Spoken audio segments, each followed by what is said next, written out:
In a remote village nestled deep in the English countryside stood an ancient mansion, abandoned for decades. Local legends spoke of a mysterious chest sealed in the basement, rumored to contain an unspeakable curse. Few dared to approach the mansion, but those who did never returned, or if they did, they were never the same.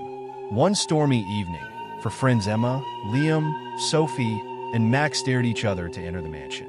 Their plan was simple: find the chest, open it, and prove the legend wrong. They armed themselves with flashlights and headed into the decrepit house, the floorboards groaning under their footsteps. The basement was colder than they imagined. A heavy, oppressive silence hung in the air. In the far corner, partially hidden beneath a dusty sheet, they found the chest. It was made of dark oak, adorned with ancient symbols carved deep into the wood. A rusted, iron lock held it shut. Emma, the bravest, stepped forward. "It's just a box," she whispered, trying to hide her fear. Max handed her a crowbar, and with a loud, echoing crack, the lock broke. As the chest creaked open, a foul wind filled the room, carrying whispers that chilled them to the bone. Inside, there was only darkness and unnatural, consuming void. Emma reached inside, but as her hand touched the bottom, she screamed and fell back. The room grew colder, and a shadow began to rise from the chest, forming into a grotesque, humanoid figure with eyes like burning coals.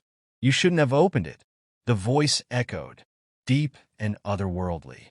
Sophie screamed and ran for the stairs, but the door slammed shut. The shadow lunged, its form shifting and growing, enveloping Max. His eyes widened in horror as the shadow consumed him, leaving only a withered husk. Liam tried to fight back, swinging the crowbar wildly, but it passed through the entity like smoke. The shadow engulfed him next, leaving Emma and Sophie cornered. The room seemed to shrink, the walls closing in. The whispers grew louder, now forming words: "One will survive. One will carry the curse." Sophie pushed Emma aside and bolted for the door. It opened just enough for her to squeeze through, but as she looked back, the shadow caught Emma, pulling her into the chest. The lid slammed shut, and the whispers stopped. Days later, Sophie was found wandering the village, eyes hollow, repeating the same phrase over and over: "The chest is hungry. It wants more." The mansion remained, the chest waiting for its next victim, the curse living on. Sophie was taken to a nearby hospital, her mind fractured by what she had seen. No one believed her story. They called it shock, a trauma-induced delusion. But deep down, she knew the truth. The shadow from the chest had marked her. She could feel it. As days turned into weeks, strange things began to happen. At night, Sophie heard the whispers again, soft at first, then growing louder. Shadows flickered in her peripheral vision, always vanishing when she turned to look. Her friends were gone, but their faces haunted her dreams, their voices pleading, accusing. "You left us. The chest isn't done with you." Unable to bear it any longer, Sophie returned to the mansion. She had to end it. Armed with a flashlight and an old, leather-bound journal she had found in the village archives written by the last known survivor of the chest, she stepped inside. The air was colder than before, the shadows deeper.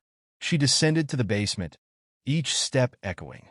The chest was waiting, exactly as they had left it, yet it seemed alive.